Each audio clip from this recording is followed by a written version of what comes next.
I'd like to read from the book, and then we'll have some fun with what you're reading. Yeah, please. So there's some pencil marks of mine in there. Have you chosen? No, I haven't. You have to do that. Oh. Yeah. I am. Huh? You just happen to open it to this page. You don't want me to read this part. Well, go right ahead. I mean, that's not, you can. What you I thought that I would read from the chapter on travel. Lovely. The to Paris bit or the desert bit? At the end, there's a bit. So there's a little bit that I've written on travel because I do love traveling, and I feel that it's so important, especially when you're an actor in Mumbai. It's very easy to think that the world revolves around you and the film industry, and there's nothing else out there. And it's important, I think, to step out of that world and to remind yourself of how truly insignificant you really are. And so my little bit on travel is about 2 holidays that I took, 2 adventures that I had, one in Paris and one in the Sahara Desert. Towards the end of which I have written this. What then is the best way to travel?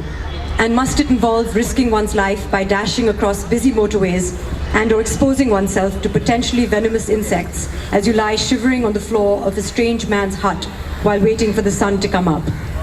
If we can assume that a primary life goal for most people is to have adventure, then yes, it is important to let go of schedule, of comfort, of trepidation. It may not always be fun, but we seek the perspective that distance and change can give. We travel because we know we will come home, and when we do, home is the same, but we are changed, and that changes everything.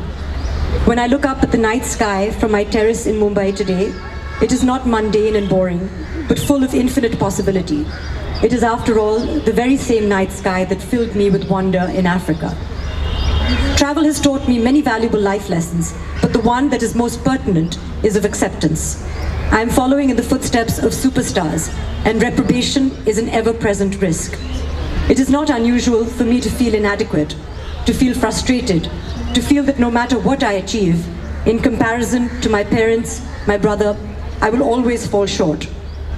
But when you are standing on the edge of the spectacular Grand Canyon, for instance, and looking into its plunging depths containing over 2 billion years of geographical history, you cannot help but feel diminished by the world.